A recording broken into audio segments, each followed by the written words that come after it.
Okay, hi everyone, welcome back. We are picking up our conversation on convolutional neural networks. Today we'll look at a couple of things that we couldn't get to last time, and most importantly, we'll look at backprop and conv today. The full derivation is in the notes, but we'll walk through a couple of steps and some intuitions of pooling layers and fully connected layers as convolutions. So let's take a look at a recap from last time and pick up on our discussion from there. So we introduced the notion of convolutions in the context of deep learning, which is really cross correlation. We have our operating sort of computational object, if you will, this expression right here.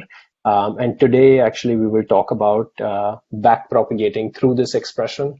And we'll talk about how to do at least one direction of one step of backprop, backprop with respect to W and with respect to X. We'll leave it for the notes. Okay. We also started talking about the fact that all the intuitions that we built initially were for 2D convolutions on 2D objects or matrices, but really the operations being performed are 3D convolutions because there's a third dimension. The input dimension has a channel size C1, and so the filters, even though we may only talk about their spatial dimension, also has a channel dimension to it. And what we are really performing is convolutions by sliding in 2D, but we are multiplying two three-dimensional objects, the filter or the parameter or the kernel with the crop of the image or the feature or the activation or the input coming to this layer from the previous layer. So that's what we're treating as convolution. This three-dimensional object is called a kernel or a filter or weights or parameters in a convolutional layer. And what we will produce as output it will be an activation map or a feature map, which has channel dimension equal to the number of filters. So if we have multiple such three-dimensional objects, we will end up with multiple such channels. And so, for example, if you have 6 filters of size 5 by 5 by 3, you will end up with 6 as the output dimension, the number of channels as the output of this layer, which will then serve as input to the next layer. And this choice of 6 is a design choice. Okay, so that's where we were. Let's start diving deeper into some of the concepts that we wanted to understand, the concepts in particular around stride and padding. Okay, so let's take a closer look at spatial dimensions, and let's try to really understand that now. So we've been sort of hiding away spatial dimensions by saying, don't worry about it, we'll get to it. And this is now when we get to it. We started with a 32 by 32 by 3 object, and we ended up with a 28 by 28 by 1 in this case, but really the spatial dimensions reduced. And the reason why spatial dimensions reduced is we said, we want to place the filter inside valid locations. So let's take a look at that and what is that expression. So this is, for example, what that would look like for a simple object. So let's assume we have a 7 by 7. So N1 by N2 are both, N1 and N2 are both 7. We have a 7 by 7 input. And we're simplifying. We're not showing you the third dimension, the channel dimension, just so that we can understand the spatial dimensions. And let's assume a 3 by 3 filter. So this right here is my 3 by 3 filter object. We've been telling you that we slide it 1 over at a time, right? So this is slide number 1, slide number 2, slide number 3. So first of all, this operation of sliding 1 at a time, this right here is called a stride. And we are showing you stride equals 1, which means that you do not skip any pixels. You shift the filter over exactly 1 pixel over. But there's nothing in particular that holds us to that stride. You can actually define stride equals 2 or stride equals 3. So at stride equals 1, we got a 5 by 5 output because we did not want to place this filter outside the bounds of the input. So it is the choice of stride that is leading, and the choice of placing it at valid locations that's leading to this particular output. Let's consider what it would be for stride equals 2. It's the same sized filter. Now it's a 3x3 filter. Stride equals 2 just means that for any particular pixel that we're tracking, the next location is not going to be 1 over, it is going to be plus stride over. So we are going to place this pixel here and then here. So this is the first placement, I mean the second, this is the first placement, this is the second placement, and this is the third placement. And so to every row and column iterator or index, we are adding plus stride. And that's the sort of counting mechanism. And notice that at stride equals 2, we are getting a smaller output, a 3x3 output, because naturally we are skipping over placements in between, and so we get a smaller output. Okay, and now let's try to do this for stride equals 3. So first of all, realize that, for any particular pixel, if this is where it is, I skip 2 over, this is one next placement, this is another next placement, this is the third valid placement, and now we have a problem.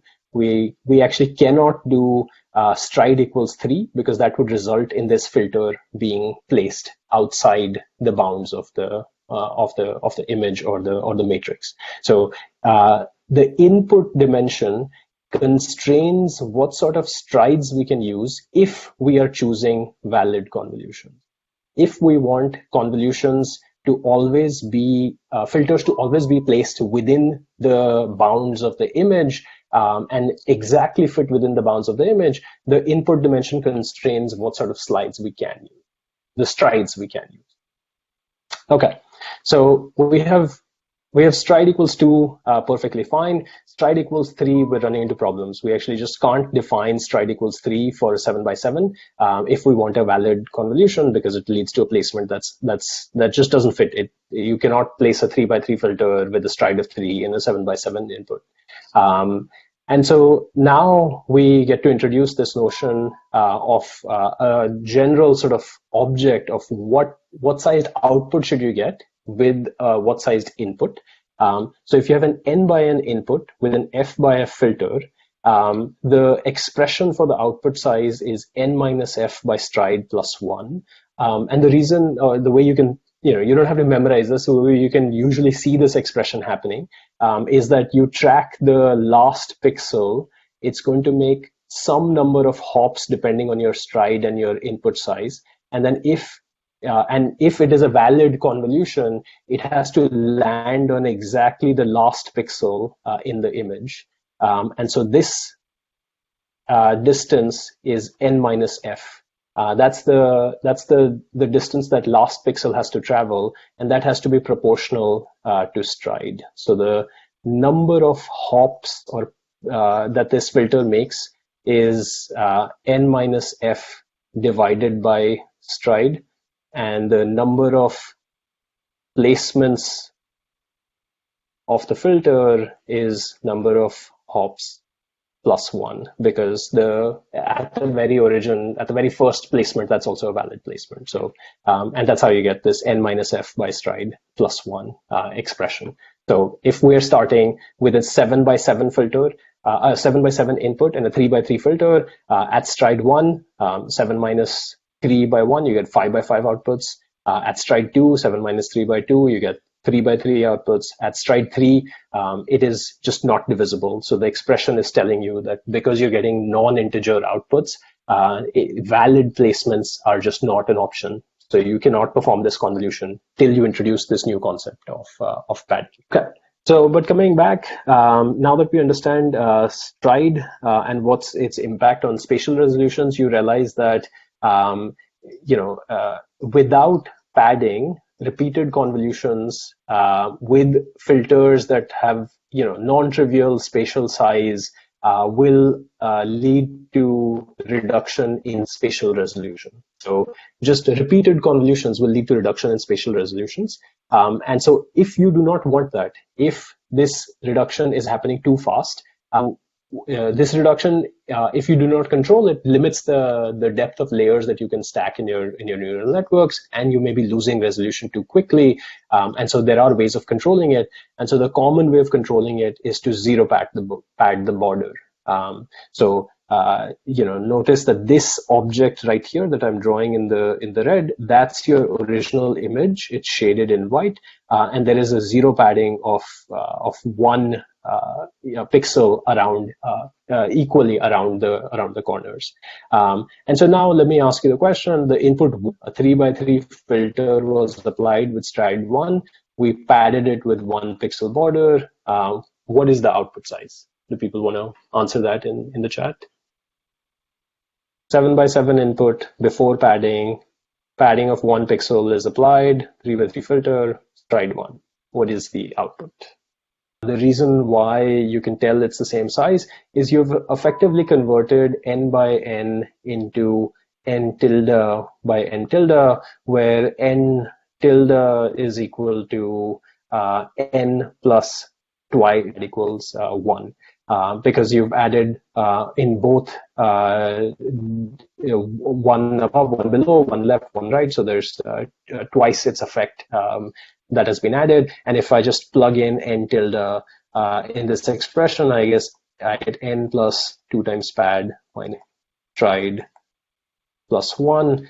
In this case, 7 plus 2 times 2, 4 minus 5 by 1 plus 1. And I'll get and that's the reason why it's the same size. And in general, you'll notice from this expression, if stride equals 1, you'll get this expression that, setting pad to f minus 1 over 2 will give you equal sized outputs, because it will basically cancel out the effect of the negative 1. And so you will get same n by n outputs if you pad with this factor, f minus 1 over 2.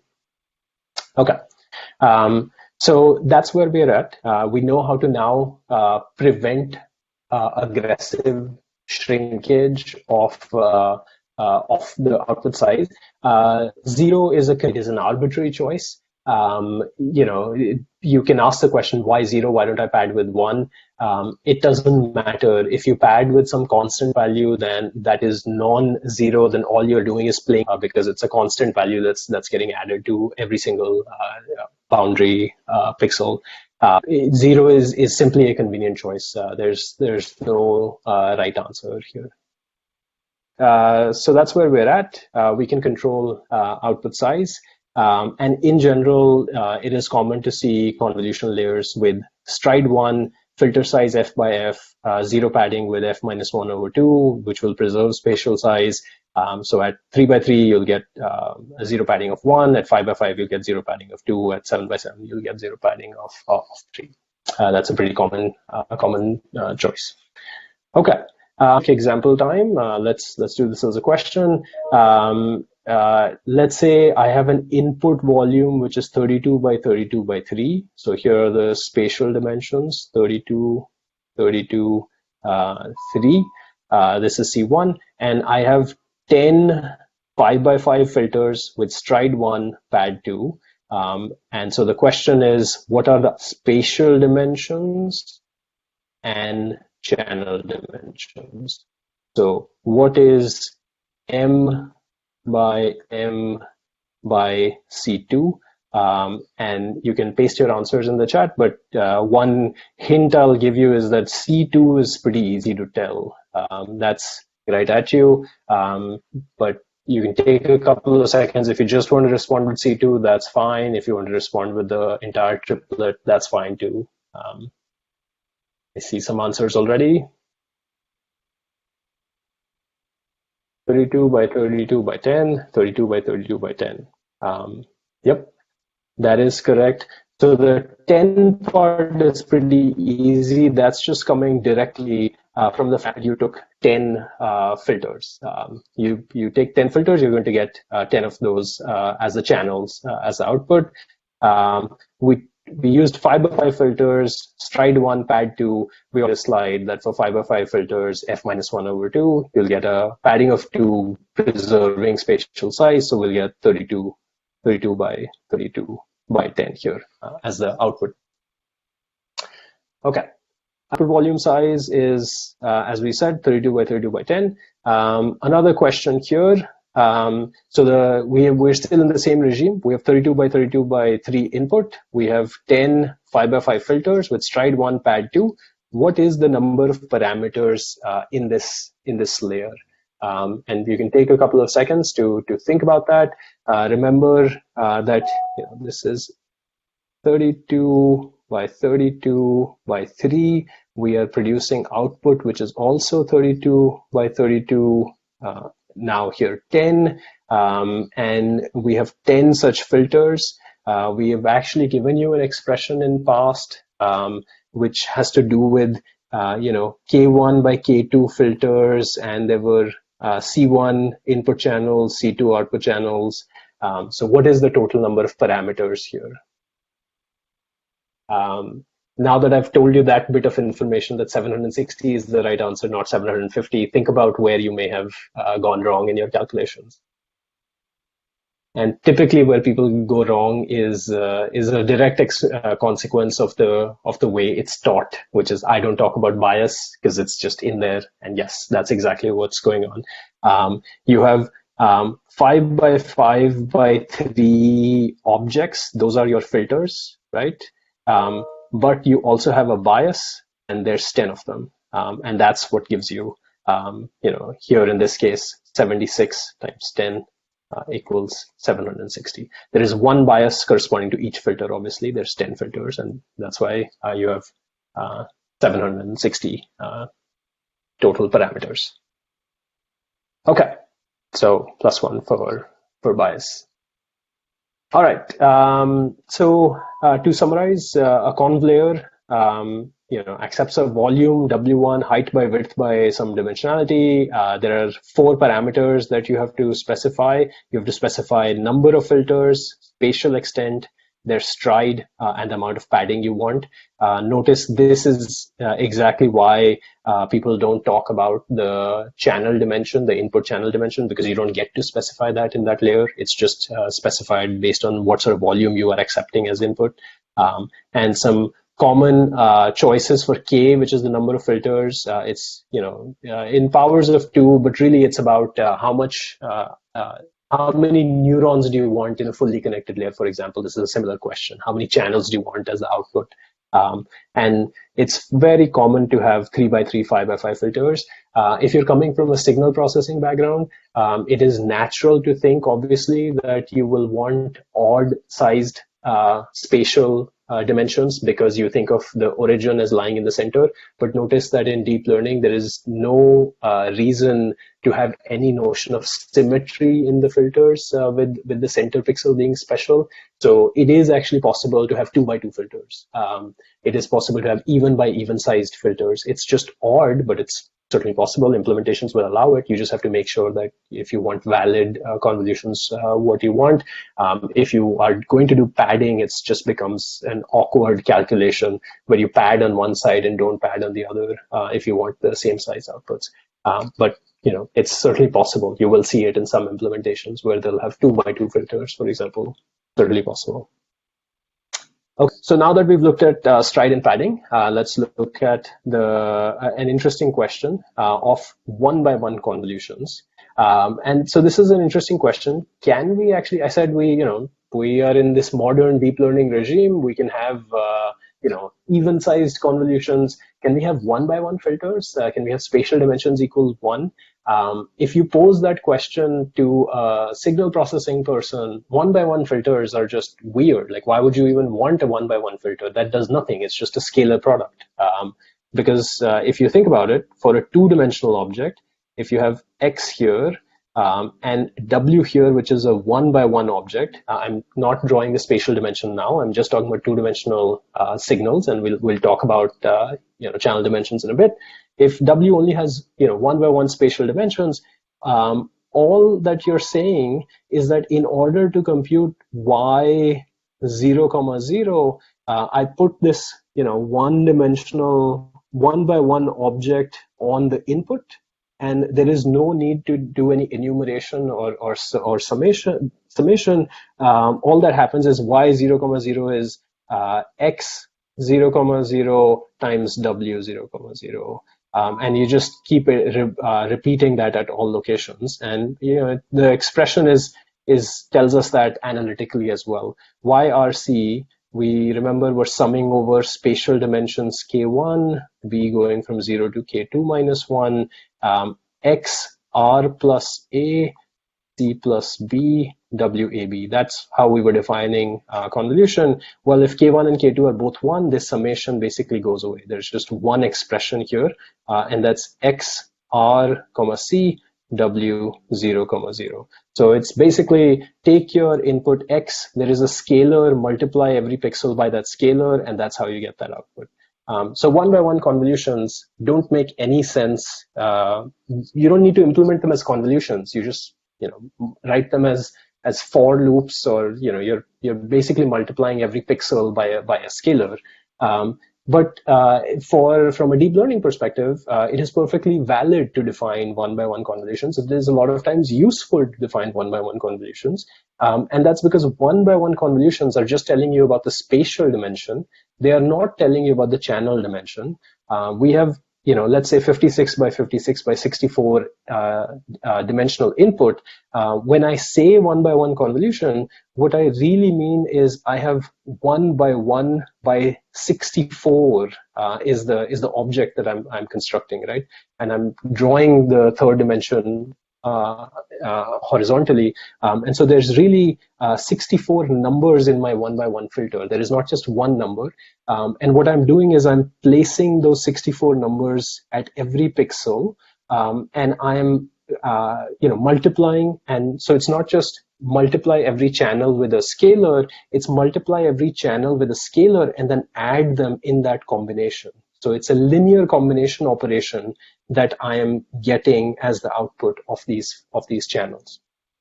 So what one-by-one convolutions are doing is that they're giving you a linear combination of existing filters, and so now you can do dimensionality reduction or dimensionality increase with one-by-one convolution. If I pick, for example, 32 one-by-one convolutions, I will reduce my channel dimensions from 64 to 32, keeping the spatial dimension exactly the same. I don't need any padding. I don't need, no spatial dimension will be lost. But if I choose 128 as the number of one-by-one convolutions, I will end up increasing my spatial size. So I could also make this 128 if I just chose a different number of one-by-one convolutions.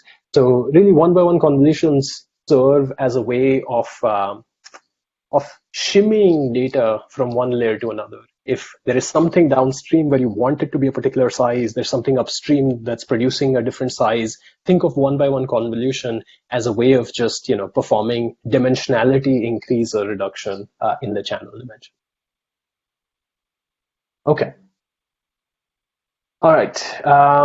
And of course, interestingly, you can think of fully connected layers as one-by-one convolutions. So you can just think of fully connected layers as really weird images that are one-by-one spatial size. And I can take every single pixel or every single feature dimension, and I can write it along the channel dimension.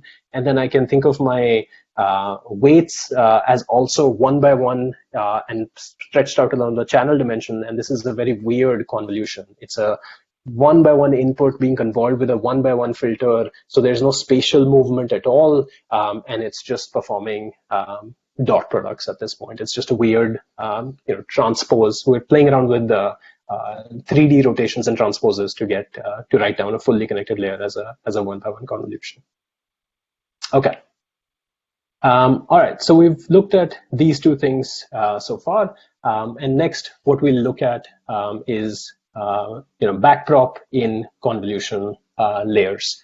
And let me just see if there are any questions at this point. Okay. All right, so as I said, we are dealing with computational graphs where we think of these things as Lego blocks. Now we have a new Lego block to play with. There is a convolution layer that is a new Lego block. It accepts a tensor as input, it produces a tensor as output, and all we need to do is define, reverse mode automatic differentiation or Jacobian times gradient multiplication for this particular layer, and we're all set. We can implement Backprop in this computational graph that now contains a new kind of layer. As I said, the key computation we'll need to define is forward prop and backward prop in a convolution layer. Everything that we've told you so far, what convolutions are, was defining the forward prop in a convolution layer. Now all we have to do is define backprop in a convolution layer, and if we can do that, then reverse mode automatic differentiation will figure it out in the convolution in the directed acyclic graph. So let's do that. I want to mention that this is clunky and it's very notation heavy, and for whatever reason there is no sort of authoritative source of there's no authoritative version of this derivation. It's the standard sort of machine learning books, for example, Kevin Murphy's book doesn't contain derivation of backprop in convolutional layers. Even the deep learning book by Ian Goodfellow, Aaron, and Joshua doesn't contain a derivation of backprop. And so I have a set of notes that when I first created this class a few years ago, 2015 at this point, I just sat down and basically pieced it together and derived the thing. And so that's what I've been teaching with. You're welcome to go through these notes. I will do one direction of the derivation. It's heavily simplified. The purpose is to build intuition. You will, in practice, never be writing backpropagation in a convolution layer yourself. Most of you will just be making calls to PyTorch and built-in implementations. But I think it's really useful to work through it with pen and paper and actually implement it from first principles. It gives you a sense of understanding that is difficult to get if you're just using a black box. Okay, but with that sort of caveats, let's get started. So we'll make a couple of simplifications. So we have a convolution layer. The simplification we will make is, look, we will have to reduce, subscripts and superscripts. They get quite clunky. We already have a bunch of indexers into rows and columns that we will need. So we'll try to keep this simple.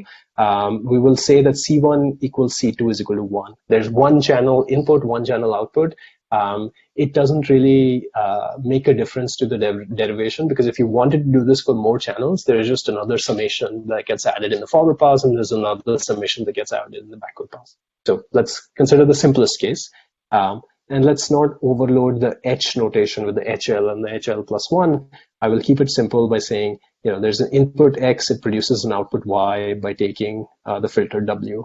And I will also not get into the messy sort of padding notation by saying X is N1, N2, W is K1, K2, and we have done whatever we needed that we are getting the same sized output.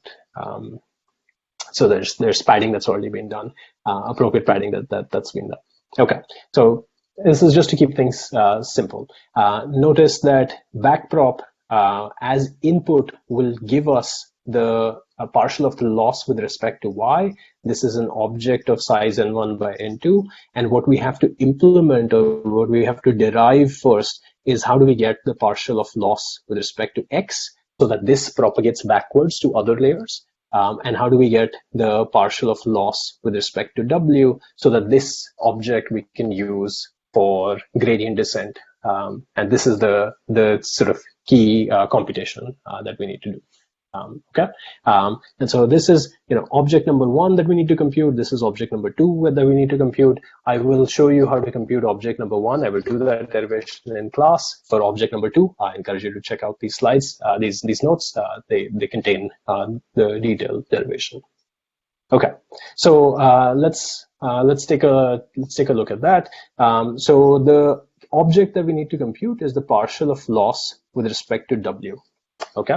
Now this is obviously a matrix because L is scalar, W is a matrix, and so we will index into this object using A prime and B prime notation. Why are we using primes? Why not without primes? Well, because we've already used A and B to define the iterators in the convolution expression. And so this is why it gets tricky. We need two sets of iterators, one that defines convolution in the forward pass and one that allows us to index things in the backward pass. Okay, so we have a X, we have a W, and we have a Y output.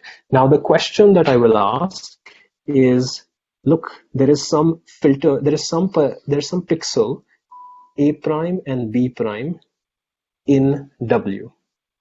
The chain rule tells me that all I need to think about is, during the backward pass, I have as input during backward pass the partial of loss with respect to Y. I already know this, and I have to produce as output the partial of loss with respect to the W. That's my goal.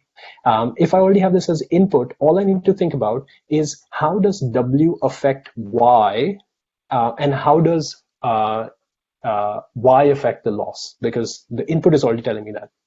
So one way of writing this informally is to say, chain rule, I will sum over all pixels P in Y that are affected by W A prime B prime. So if epsilon perturbations to W A prime B prime change that pixel value, then I will consider it in this summation. And it could be that, in this direction, it turns out that, actually, I'll let me finish this expression, then I'll ask you. So, this is loss by YP for that pixel and YP with respect to W A prime B prime. So far, this is just chain rule. I haven't done anything fancy. I know that, I'm just considering, let me use another color. So this right here is my input in Backprop, and this right here is a component of the layer Jacobian, right? It's an entry in the Jacobian. So that's what I have to implement now. So first questions first. Let's just deal with this mess right here. Pixels affected by W A prime B prime. So question for everyone. What are the pixels in Y? So notice this is the Y object, this is W object, this is X object. What we're asking is, if I go to W and I make epsilon perturbations to W A prime B prime, meaning that I add in plus minus epsilon, which pixels in Y do you expect to change? So let me first ask Y0, 0. Do you expect Y0, 0 to change if I make epsilon perturbations to W A prime B prime? Any guesses? And yeah, I am already getting answers for the other question, which is all pixels. All pixels are affected, but by consequence of that, I assume that people see that Y0, 0 is indeed affected. So yes, all pixels will change. Yes. Okay, yes. So that is correct. So Y0, 0 first of all will change, because what you do is you place this filter W on top of, in order to compute Y0, 0, you place it at X0, 0 location, and therefore this A prime, B prime number multiplies X A prime, B prime, and therefore that shows up in this calculation. So first of all pixels are affected. The reason why I did this is, this is one direction. In this one direction, the answer to the summation is all pixels are affected. When you do the other direction, which is loss with respect to X, all pixels are not affected. There's a small number of pixels that are affected due to the spatial local connectivity of W. So, okay, all pixels are affected. That's good. So I can replace this summation by a couple of iterators. So I can say, R equals 0 to N1 minus 1, T equals 0 to N2 minus 1. Okay, that part's clear. now so this part is easy. This is just, we know that this is given to us, loss of y r comma c, partial of loss with respect to y r comma c. I've just replaced that one term. So now what we need to do is we need to compute the second term. What is the partial of y r comma c with respect to w a prime comma b prime? And so that question is really asking, just like we did for this w0 comma 0, if I picked some pixel r comma c, in order to compute it, I would go and place this filter at the r comma c location. So this is now the r comma c location, and I would ask, as I make changes to w a prime comma b prime, how does y r comma c change? Okay, and the way to do this is you can do this pictorially. You can try to reason that this is a dot product. We can also just sort of do this analytically. And let me clean up some space here so I can do this analytically right here. So this object is y. Let me remind us of this expression that y r comma c is equal to a equals 0 to k1 minus 1, b equals 0 to k2 minus 1. And notice these a and b are different from the a prime and b prime. This is why we needed the prime notations of x, r plus a, c plus b, w, a, b. And now the question we're asking is, I come in and I ask you, what is partial of this quantity with respect to w a prime comma b prime? So in this summation over all pixels, where does, for example, w a prime b prime appear? Right, that's the question that I'm asking. So this expression is clearly linear in w's. Somewhere there is a w a prime b prime, and I'm asking what is the slope of that linear function. So thoughts? What is partial of y r c with respect to w a prime b prime? X r plus a prime, c plus b prime. So it's not really about x. Yes, we know something about x will show up, but it's really just calculating indices, like which indices matter. R plus a prime, c plus b prime. Yes, exactly. So this is an expression that is going over values of a and b. At some point it will hit a prime and b prime. That's the only thing that depends on w a prime b prime, and so we will just pull out that multiplier. Everything else in this summation does not depend on w a prime b prime. And if you're having sort of difficulty, just sort of think about this in your head. Think about a prime b prime being something like 0 comma 0. Like, what is w0 comma 0? And so, well, there's this summation happening. So one of those terms is w0 comma 0. Everything else is w0 comma 1, 1 comma 1, whatever. It doesn't depend on w0 comma 0, right? So what pops out of this expression is r plus a prime c plus b prime, right? That's what this object is equal to. That's what the gradient, that's what the partial is equal to. Okay, so far so good. So all I need to do is I need to plug that into that expression. So this object right here is equal to x of r plus a prime, c plus b prime. So I just need to plug that in it. I will switch slides, but I realize that once you do a lot of writing on one slide and then you switch it, it's like almost like a memory being wiped clean. So let's remember that the only thing I will copy to the next slide is this expression, w a prime comma b prime. So try to keep this expression in your mind. I will rewrite it. This is what we will analyze on the next slide. Okay. So the partial of, all gone, everything forgotten. The partial of loss with respect to w a prime b prime. There's a summation over r equals 0 to n1 minus 1. Summation over c equals 0 to n2 minus 1. There was a partial of loss with respect to y at rc, and partial of y. Oh, I don't need to rederive it. Sorry, muscle memory. And x of r plus a prime C plus B prime. Okay, I've just copied things over. And so now, we're almost done. The question for you is, does this expression remind you of something? I am telling you that there is this backprop object I'm calculating. If you want to know the A prime comma B prime value of that backprop object, you have this double summation over the spatial resolutions of this term times this term. Does this remind you of something that we've been doing in this class, in this lecture, this entire time? Does this look like an operation? And hint, hint, there aren't too many operations that we've been looking at. Yep, convolution. This is a convolution, and if you're having difficulty seeing it, just swap these two terms, right?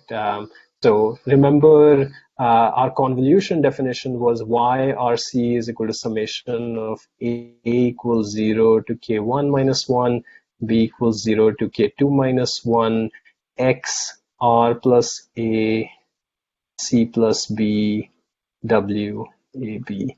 That's the definition of a convolution. And so really what this thing is that the partial of loss with respect to W, now we're just doing pattern matching. There's an X-like object showing up, and there's a W-like object showing up. And so the partial of loss with respect to W is X convolved with the partial of loss with respect to Y, with appropriate padding. And I will write, with appropriate padding. And the reason why I need to write that in a couple of seconds, it becomes clear. X is X is an N1 times N2 object, and we had said that the partial of loss versus Y was also an N1 times N2 object. And so if you try to convolve them without any padding, you'll just get a scalar output out. But if you pad it by K1 minus 1 over 2, K2 minus 1 over 2, you're going to get an object of size K1 times K2, which is exactly what this object is. So with appropriate padding, back propagation in a convolutional neural network, at least in this one direction, is the convolution of the input with, so X with the gradient coming back. And that's how you get the thing. And so notice that there's a nice little duality happening here. In the forward pass, it's a convolution. In the backward pass, it's a convolution. And turns out that if you look at the other direction, the partial of loss with respect to X, that is also a convolution.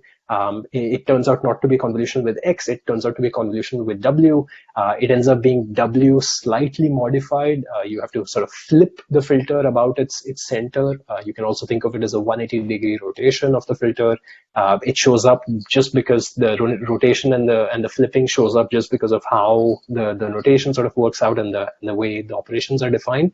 And like there's a very nice analogy to fully connected layers. Just like fully connected layers in the forward pass were matrix multiplications from the right, matrix multiplications from the left, and it was a dual operation, we end up with exactly that same sort of duality happening here. That you take your, if you want to know what is, W, what is the gradient with respect to W, take your input X, convolve it with the gradients. And if you want to know what is the gradient with respect to X, take W and convolve it with the gradients. And that it's a generalization of dot products and linearity, if you will, where you get this expression. And hopefully you have somewhat of a good intuition for backpropagation in convolution layers. I highly suggest going back and looking at the notes and just sort of maybe trying to derive this, in parallel by yourself. By keeping those notes maybe in front of you, but trying to do this yourself. Okay, so the next thing that we want to get to are pooling layers, and we already received a question about this earlier in the class. So let's take a look at what pooling layers are. It is really common in CNNs to have not just convolution layers, or in convolutional neural networks, to not just have convolutional neural conv layers and ReLUs, of course, but also these things called pooling layers. Let's try to understand them. After that, we'll try to understand this transition from convolutional layers to fully connected layers. And at that point, we'll be done. We will have understood all components of a CNN and how to put it together. So the key intuition for a pooling layer is that we need to gain some robustness in the computation that we're doing. So the intuition for pooling layers is to think of every channel or every filter, three-dimensional filter, as looking for some kind of feature. And we showed you what sort of features and what sort of patches various neurons in a convolutional neural network respond to. So let's in that spirit, let's think of one filter as an eye detector. We are not certain that eye detectors will emerge, but it's just a thought exercise. So let's say the particular weights that we have W at this point correspond to trying to detect eyes. So this is HL-1, which is or HL at this layer, which is producing these activations. What we want is some sort of robustness. It shouldn't matter exactly where the eye fires in this general neighborhood. And the way to do that is to say, to pool the responses, for example, taking max, taking average, or any other operation at different locations, and this gives us robustness to the exact spatial location of the features. So it doesn't really matter if the eye in the image was located here or here. Wherever it was located, one of these 9 pixels will have high value, and the others will have low values. But if we are taking a max of these 9 pixels to get this, so this is HL-1, this is HL, and this is HLR, C that we are defining. So if we take a max along this, we will gain certain robustness to where it fired exactly. And so this operation right here is a very specific pooling operation or a max pooling operation. And it's important to note that pooling layers make the representations smaller along the spatial dimension. They typically do not, reduce channel dimensions. So this is a pooling layer where there were 64 channels in the input. There are still 64 channels in the output. We take every slice of this 3D tensor. So this 3D tensor is a 224 by 224 spatial object. You can think of this pooling layer as a downsampling operation that we're going to put back in that same location. So the ordering of channels has not changed, nothing has changed, just the spatial resolution has reduced. And so, so far you've been hearing me say that, we don't want to lose spatial resolution too quickly. Pooling is a way of losing spatial resolution. What's going on? Well, we're just giving you the tools to deal with data in various situations. In some situations, you do want to gain robustness and you're okay with losing spatial resolution. In other situations, you want to control loss of spatial resolution, and so you will not have high strides in those things. The interesting thing is that I can think of pooling as a very weird convolution-like operation as well. So for example, this is a single depth or channel slice. What I can do is I can define, this as my X, and I can define a particular pooling operation. So this is Y, and I can say that, Y of R, C. Now, instead of summing over some range, I can say this is a max over A in 0 to 0, 1, like I can have an iterator, B in 0, 1, and I can say this is max of X, R plus A, C plus B. There is no W, there's no multiplication, but I just sort of take my filter. It says 2 by 2. If I'm doing 2 by 2 pooling or with 2 by 2 filters, I place my filter. There's no actual parameter there, but I just consider a window of 2 by 2 at the 0, 0 pixel location, and I consider these 4 pixels, and I store the max value here. Then I slide it over by a stride of 2 to place it at this next location, and I take the max of all of these and I place it at this pixel, and I repeat this. So it's a convolution-like operation, but it's not convolution because it's not a linear operation. There's no dot product and summation happening, and this is much more like a ReLU-like operation in 2 dimensions, except we're defining it spatially. And now, if you remember, there was a question earlier in the class about can we have overlap in in the stride of these max pooling filters? And yes, you can. Typically, you do not have overlap in these filters. Typically, you define the stride equal to the filter length so that you basically are doing exact reduction in spatial dimensions. But if you wanted to do a partial reduction by some factor, it's fine to have overlap. But typically, there isn't. And so this is just a larger, for example, 4x4 object with a 3x3 neighborhood over which we are doing max pooling with a stride of 1. And now in this GIF, we're also adding padding. So everything that we've learned for convolutions, the padding notation, the stride, we can apply the same thing for max pooling as well. So we've converted a 4x4 input with a padding of 1 with a stride of 1 in this case. So that the output, the same sort of, the expressions that we wrote down for input output sizes, n minus, n plus 2 pad minus f by stride is plus 1 is the output size. Those expressions are still valid for doing calculations of input and output size. Except we're not doing dot product and summation or element-wise product and summation. We're just taking a max of those things and storing in the appropriate locations.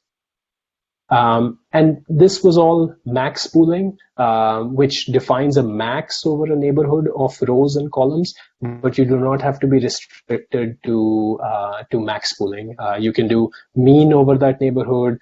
You can do L2 norm pooling over that neighborhood, and a number of these expressions are perfectly valid and well defined. Max pooling is what is typically common and shows up, but on any of these expressions are fine.